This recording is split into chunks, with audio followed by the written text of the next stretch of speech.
What if data could talk? What if students could speak about what they need in technology?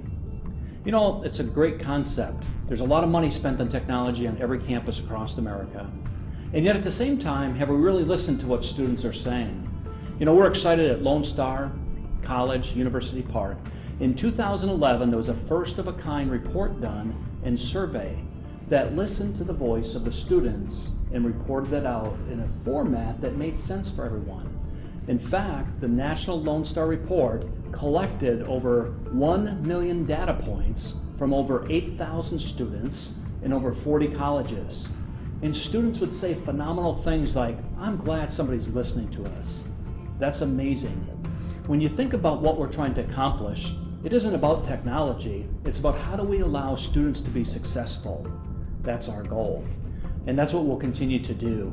And this year, we're excited in so many different ways to listen to students, be a spokesperson for what they really need, not to just get through education, but to be successful. I'm so pleased to introduce President Shaw Ardelin.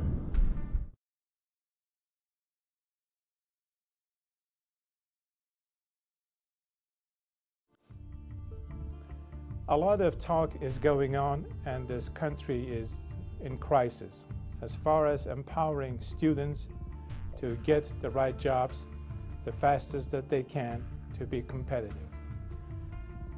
Students have the knowledge, they have the desire to look for the jobs, but we just need to put the data that we have in their hands in a usable way.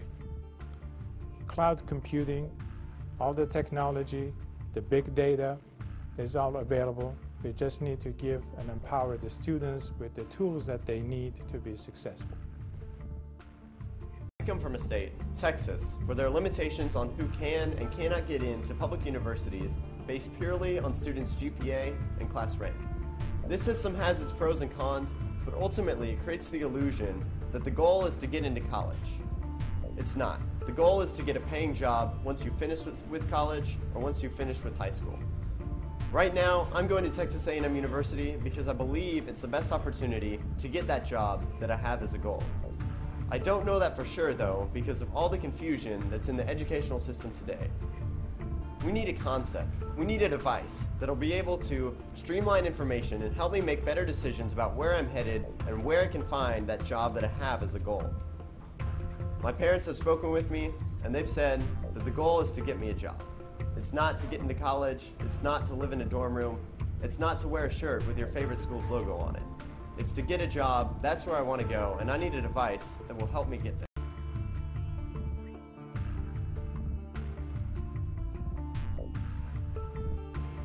You know, when I talk to students today, I talk to my fellow students in my own cohort, I talk to the students that I teach, I even talk to the students that are being taught by the faculty that I work with.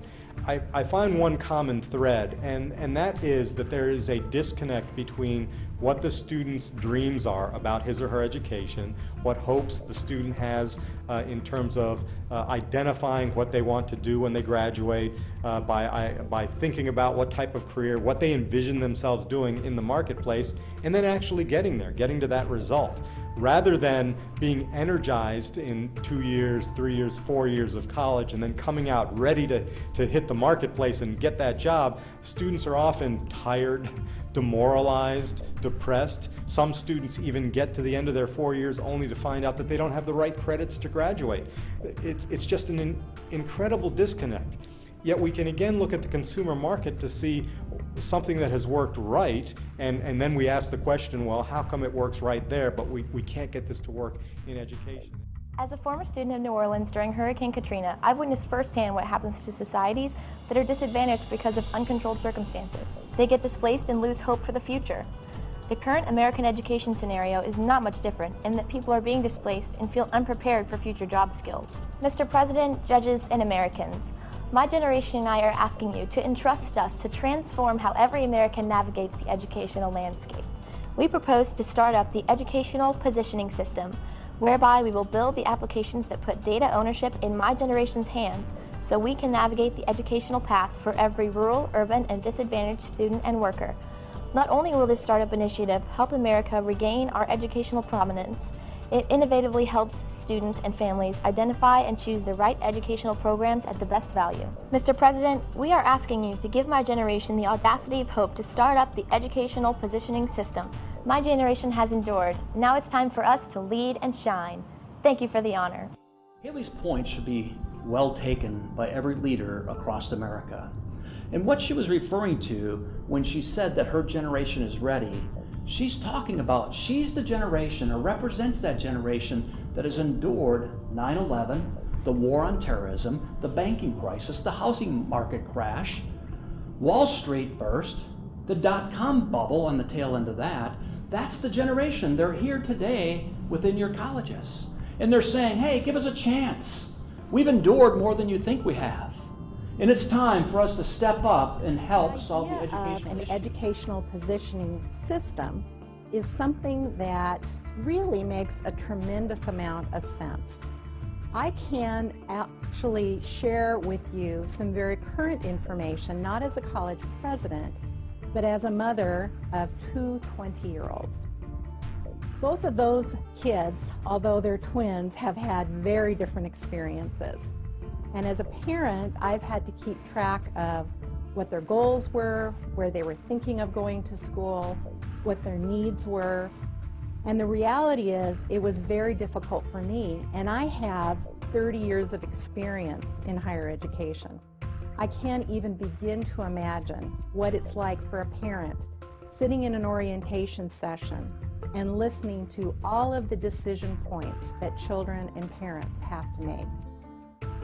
Both Lone Star and NIAC listen to our students. We have engaged in research together, and we know that our students tell us similar things and are very clear about what strategies they need to be successful. What we believe at NIAC and what we share with our partners at Lone Star is that we need to listen to the voices of our students. We need to provide them with tools that they can leverage to be able to move as seamlessly as possible through the educational system.